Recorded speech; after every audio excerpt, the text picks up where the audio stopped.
Well, we have Brandon Cobb on the program here tonight. Brandon, I really appreciate your time.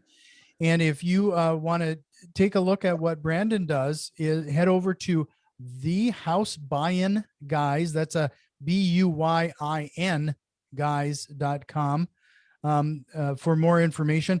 But you can find Brandon on all the social media networks as well.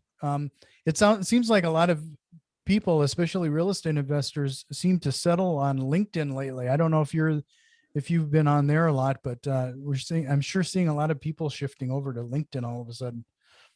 Yeah, it's huge. I went to an event, I think 2 years ago, and Gary Vaynerchuk was heading. He was like, LinkedIn's going to be the next Facebook. It is where Facebook was like 8 years ago. Like now is the opportunity to jump in. I've got a profile like way back when I was first job searching, and I think it's still on there. I might have updated a little bit, but yeah, I think there's huge opportunities in LinkedIn. Yeah. And in fact, there was an announcement for LinkedIn just this week where there's even like, you can now upload a intro video of yourself, like a little intro card. I mean, they're really sliding into things pretty heavy. And then with Microsoft acquiring them, yeah, it's pretty crazy how the advancements in LinkedIn right now. But everybody, make sure you check that out. And again, it's the House Buyin Guys, and we're going to cover quite a few different things. But I like to have an idea of like where you started off, because I know that you've done over 40 transactions now, which is pretty advanced compared to a lot of people. Most people are inching by maybe one or two a year. You've exceeded 40. A lot of those are fix and flips. So we're going to get into some of that. But how did you get into real estate investing? Yeah, I mean, we're now we've scaled up to about 40 to 50 transactions a year, but yeah, there was a long way until up to that point. We've done well over 100 plus deals, and the way I got started was in medical device sales. So I was orthopedic guy selling knees and shoulders. I was in and out of hospitals and surgeries all day and working, insane hours. But I was young. I didn't have any kids. I didn't have any wife. I could do that and afford to do that. And one day, it was a Friday, mid-June in the summer, and coming off of what I thought was a pretty good day. Almost had a new surgeon on board, and my boss wanted to meet for coffee, and I sat and we met at Starbucks, and that's when he let me go. I was completely thrown off course because I just got this like reward the previous years for doing an awesome job in sales. They hired me an associate to help out with the business, and so I was kind of blindsided by it. And luckily, my income was decent, and I lived below my means. I saved my money.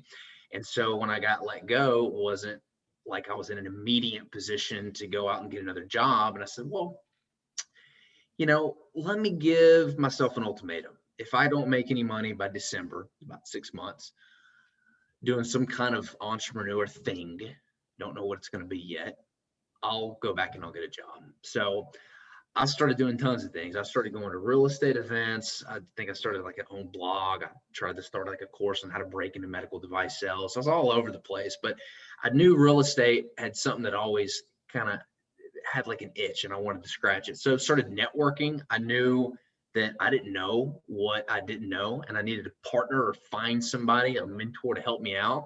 And Lord and behold, I met this guy, and he taught me a couple things, and we partnered on one deal. And that income from that deal, that first flip, I'll never forget it. It was like an hour and a half away. I was waking up at 5:30 a.m. to drive down there and manage it. I had no clue what I was doing. Getting contractors off Craigslist, didn't know what a good tile job looks like, but ended up pocketing a pretty good return after that. And it was like 3 weeks left before my ultimatum. And I was like, well, crap. I ended up making some money, and I hit my goal, and we just reinvested all the profits back in the business and just kept scaling it. And that's how we got to where we are today. Wow. That's interesting. So, that's really calls out the importance of finding somebody. You went through that networking process and finding that mentor. Mm-hmm. I mean, that had to have been a pretty drastic change. Like that's a great way to accelerate your business, is finding somebody local that knows the business. Yeah, it's who, not how. It's completely changed my whole mentality. We're looking at doing some larger development stuff, like building 5-story buildings. I have no clue how to do it. Like, we're getting the deal, but I'm not going to figure that out. I'm going to go partner with somebody who's figured it out and then learn from them. It's just copy and paste, repeat. The bigger it gets, the more you need to go find your who, not your how. Yeah. No, it goes back to, we got kind of I have a mantra on this show. It's either, you can either put in that 10,000 hours and become that expert, or find somebody who's already made that investment and learn from them. I mean, it's really a great way to not only scale your business, but your network and everything. Yep. There is something really true about who you hang out with. Yeah. You start to.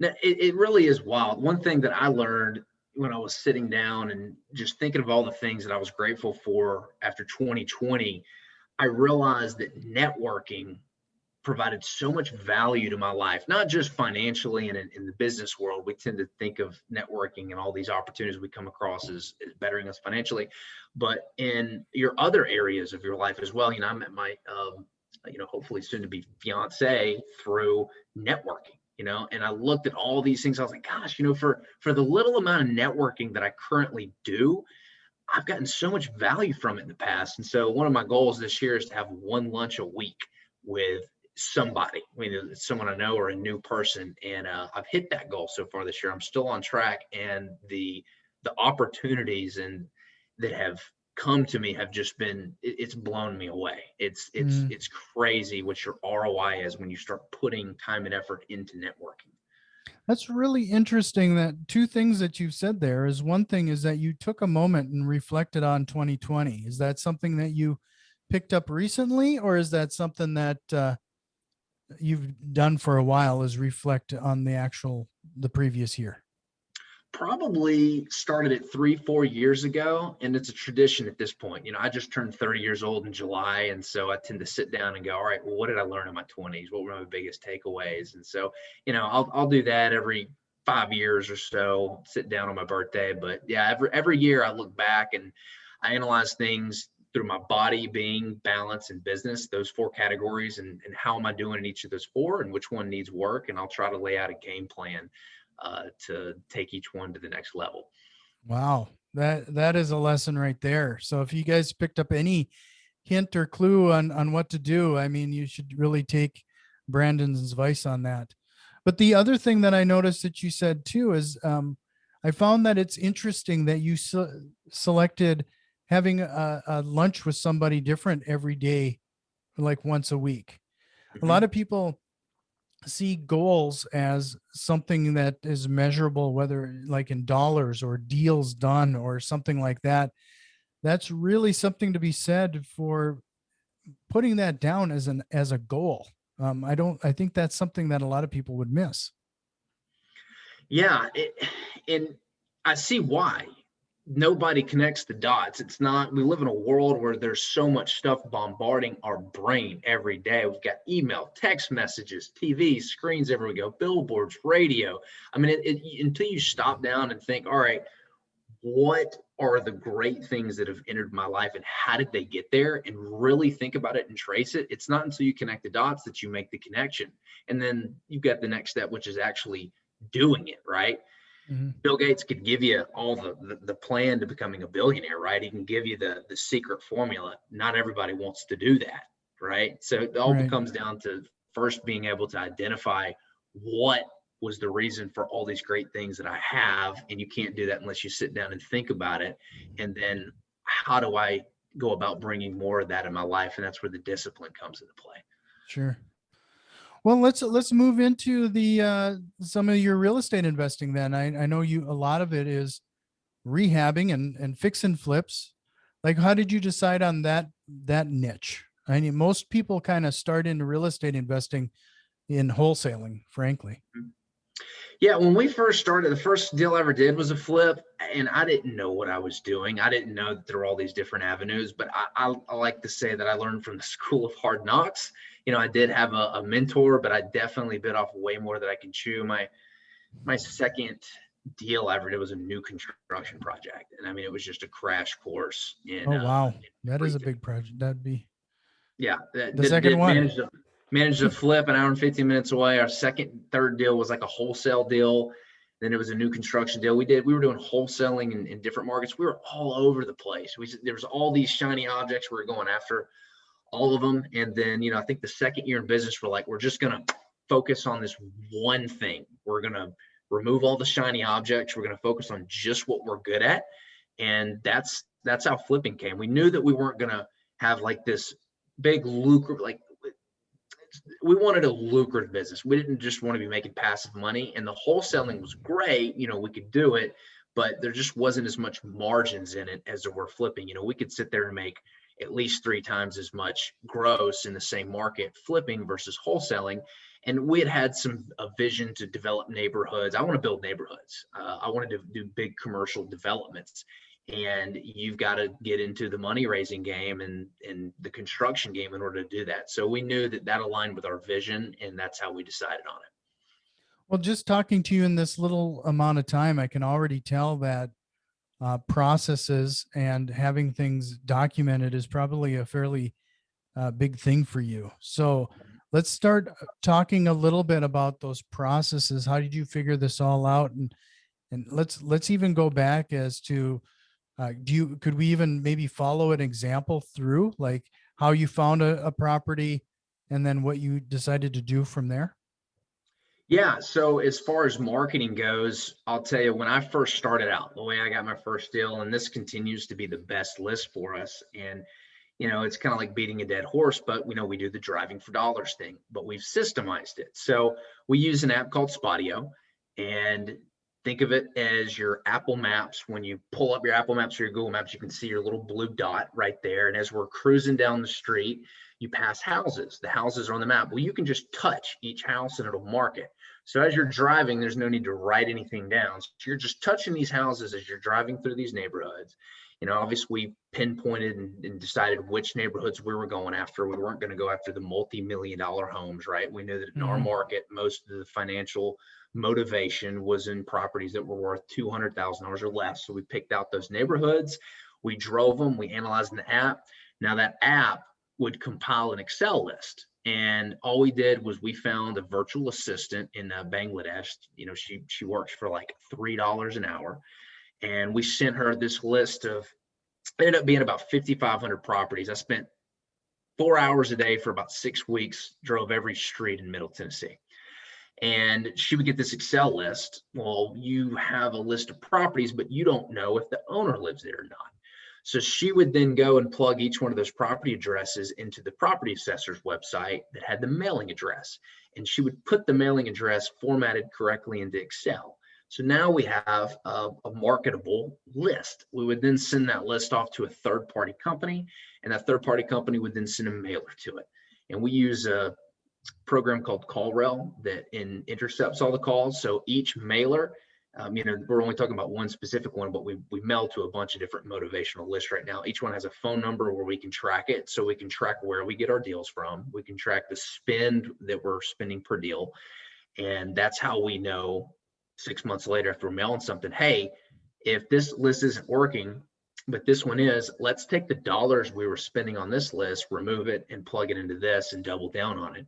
So that would be an example of a system, how I'm not having to do all the work, but there's some front end work involved, but everything else is automated once it's done. And that's how I recommend people get started. Quite frankly, it by far has continued to be the best list for us.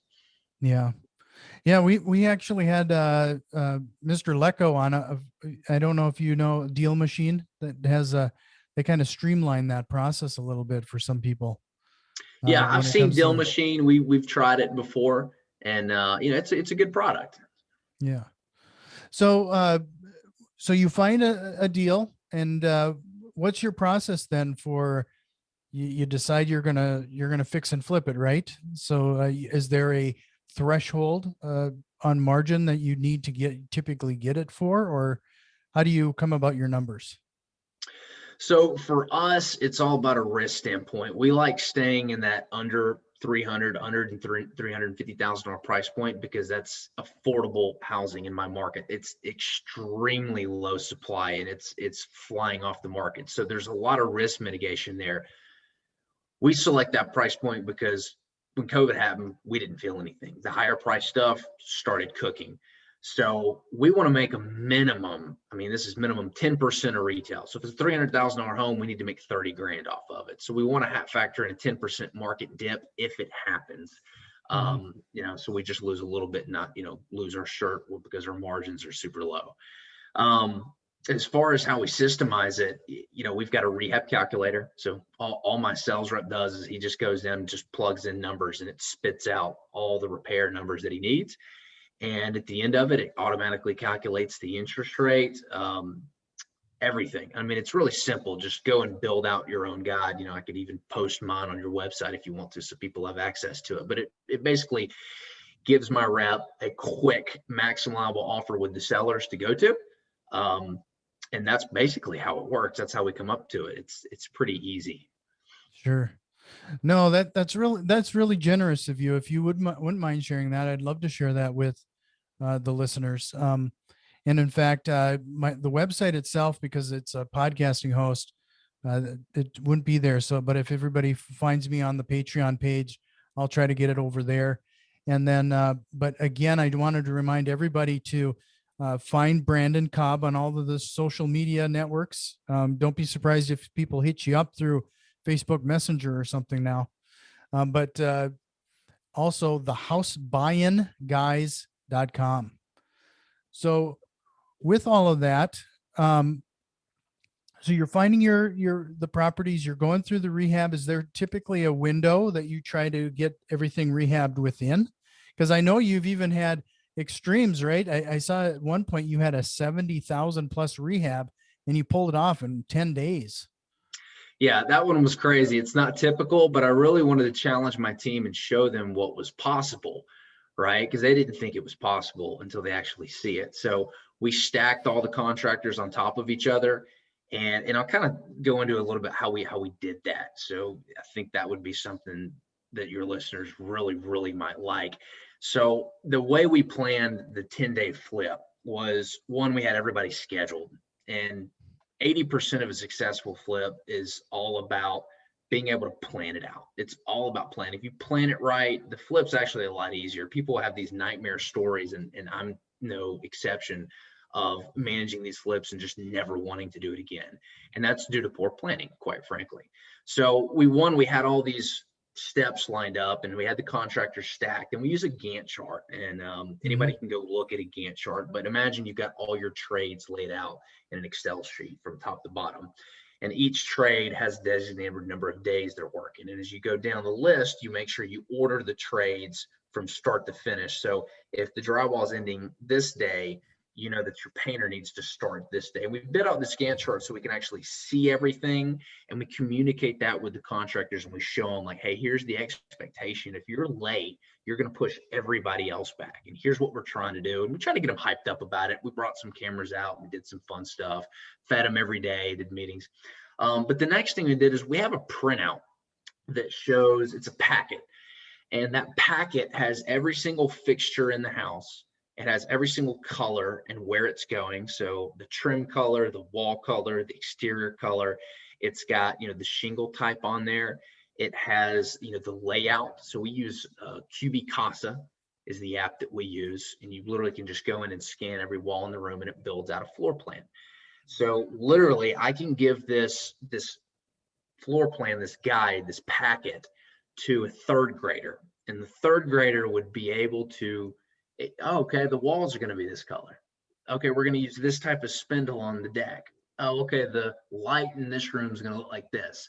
So it has everything. It takes time to build these things out, but it's going to save you so much headache when you do, because your phone's not going to be ringing every day with the contractor asking you what to do. You've communicated it to them in a packet. So between the Gantt chart and scheduling and having that design packet built for the contractors, and then having clear scope of work built out. We use an app called Flipper Force that automatically templates out the scope of work. So I don't have to go in when I'm doing a roof and rewrite every single roofing job, the scope of work.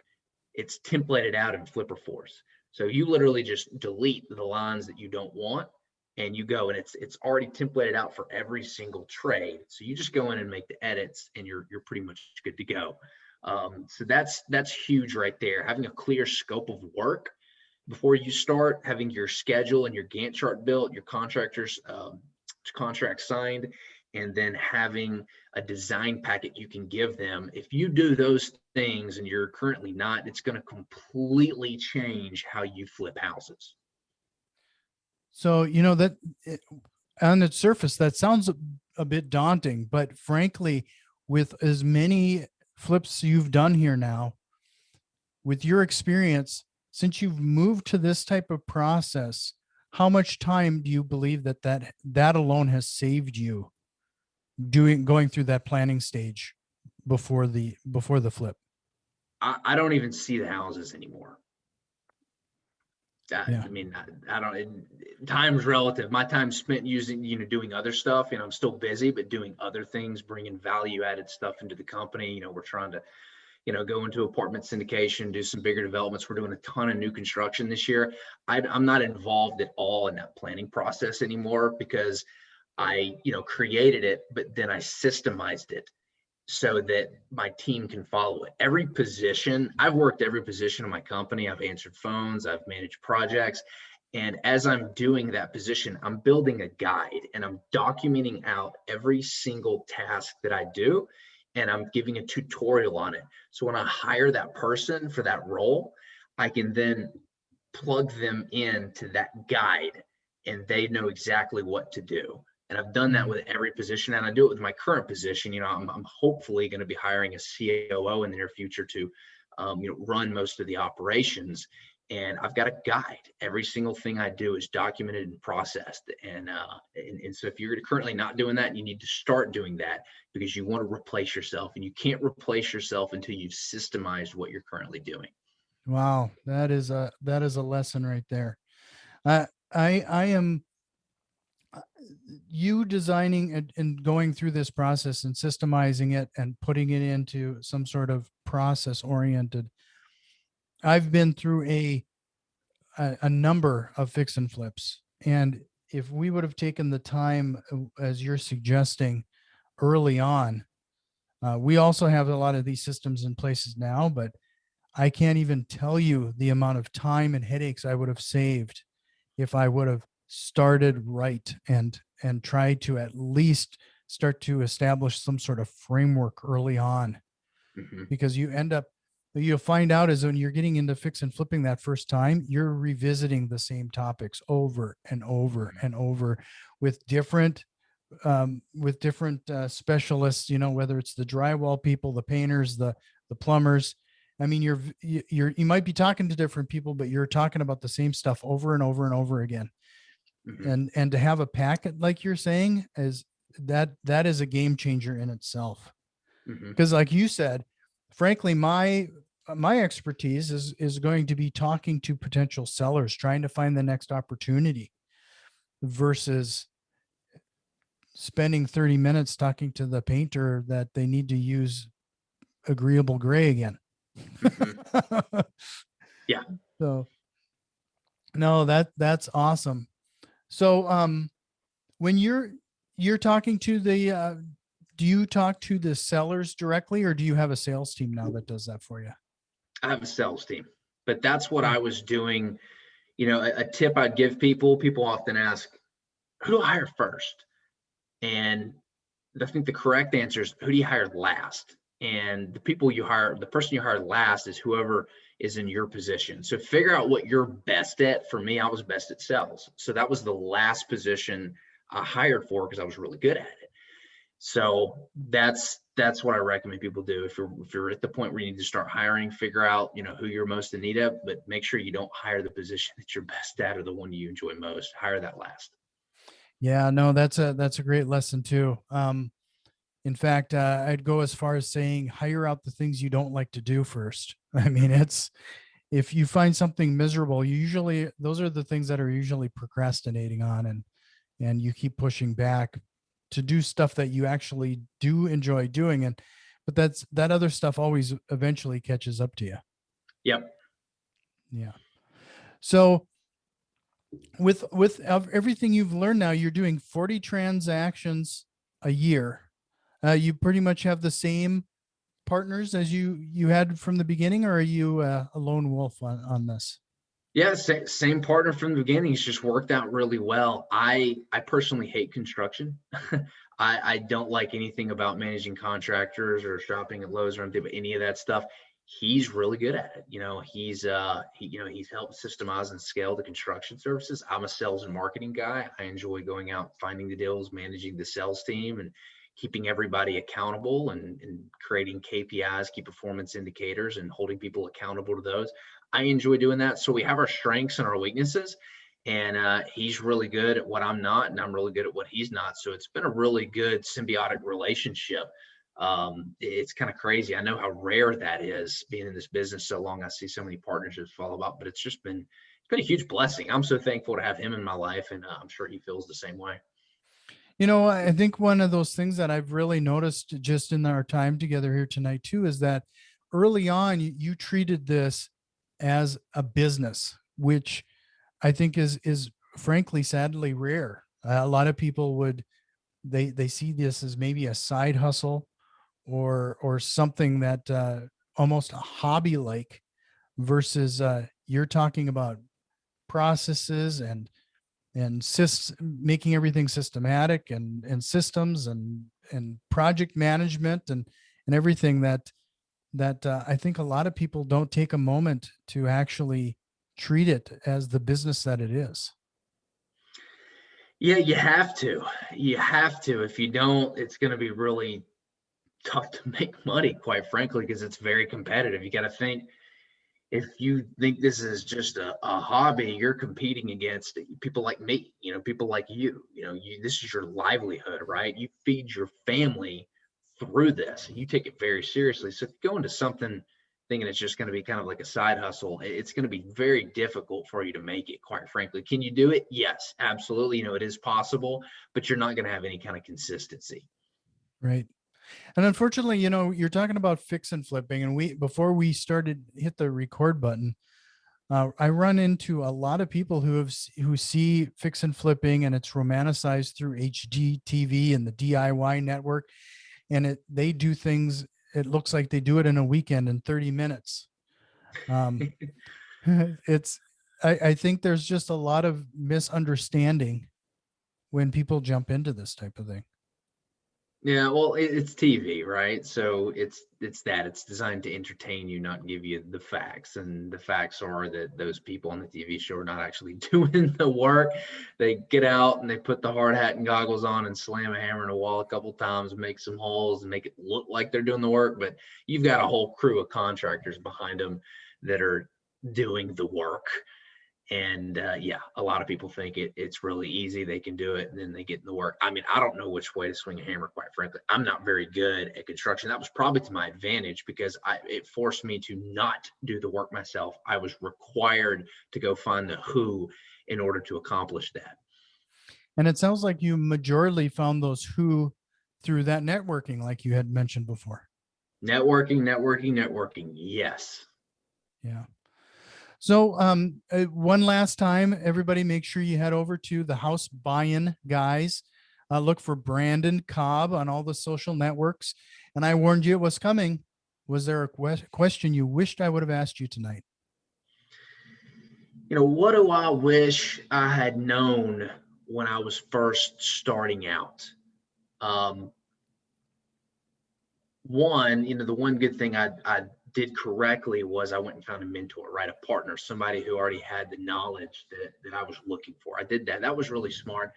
But I would also warn people, I burned through a decent amount of savings while I was doing this in the beginning. Don't use your own money. There are tons of ways to go raise money for real estate. Start from the very get-go with the rule that do not use your own money when starting out. I use my funds for like my first flip, and those can get tied up for a while. You need them, then you have unexpected repairs. Go raise the money, and the rule is do not use any of your own money in your projects. Make sure you go raise it somewhere else, because it's going to save you a lot of time and headache, and it's going to teach you how to scale. Because if you try to use your own funds, you're only going to be able to do so many projects. But if you learn how to leverage other people's money, that's when your business can really take off when combined with the right systems. Well, I really appreciate your time here tonight. Thank you so much. Again, it's the House Buying Guys, Brandon Cobb. Thank you for being here. Okay, thanks for having me. Great talking with you.